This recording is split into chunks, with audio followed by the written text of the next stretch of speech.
at the Detroit Auto Show, and I'm here with Johan de Nysschen, President Audi of USA. Johan, you survived another year. So we did. One of the most challenging years, I think, certainly that I've ever experienced. But we came out of it well.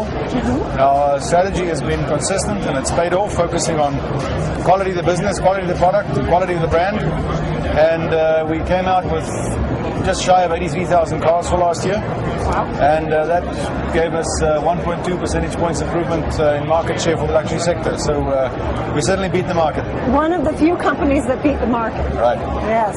So what does it mean then when you're bringing in diesels and hybrids? Is that actually helping you, or is that sort of just helping your image? I think no. At the moment, the volumes are still relatively low. But for clean diesel in particular, which is a core competence at Audi, it is an important bridgehead, so to speak, because we think that environmentally consideration and issues, and also the fact that we have to manage our fuel resources in the future is going to more and more bring about demand from the market for environmentally efficient and fuel-efficient vehicles. And TDI, our clean diesel cars, play into this. At the moment already, the market reaction is very, very positive. About 50% of the mix of the Q7 TDI and the A3 TDI, the green car of the year, is already diesel. And I think that we will very soon be in a position where we get incremental volume from in fairly large scale from our diesel cars. On the Women's World Car of the Year voting, you won Sports Car of the Year with your Audi TTS. Right. That was an unexpected surprise and a very welcome one. Because you didn't think that the women would want... Actually, the irony was that the TTS was the car that we thought was the macho version of the range, and that would be the one for the guys. So it just shows you should never think Count about these things too much. That's right. We like it as well. Right. But so when you look at this now and you say, like, the women like the horsepower just as much, but we also like the safety and the fuel economy. Do you feel like you're on the right track then? I think absolutely.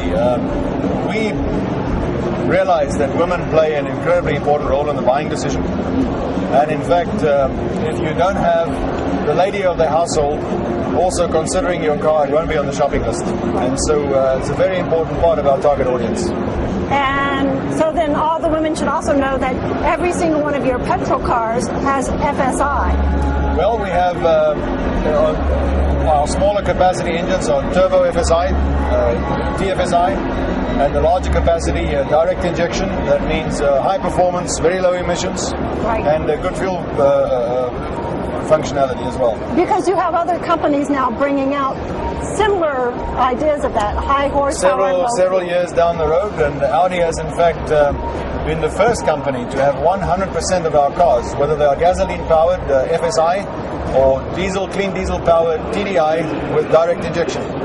So we lead the way with this technology, and the next phase will be to meet future fuel consumption targets with downsized engines, smaller capacity, but where we use turbocharging in conjunction with the FSI direct injection to still extract the power while maintaining the efficiency. What do you see for 2010? It's going to be certainly a market that we're a little bit more optimistic about than 2009. We see the overall car market from the US at around 11.5 million vehicles, of which the luxury sector will comprise about 1.1 million, or roughly about a 10% growth on 2009. So you're still wanting to beat the market? We, in fact, have performed so well in the fourth quarter of last year in particular that we're actually very low on inventories. And our first quarter might be a little bit lagging the market, but we expect to make a very strong recovery, and we will have a very strong second half of the year. So I'm hearing no incentives right now.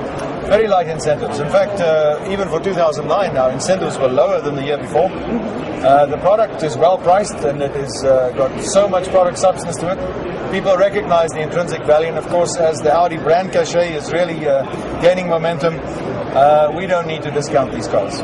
Johan de Nysschen, thank you very much. Thank you. Always good to talk to you.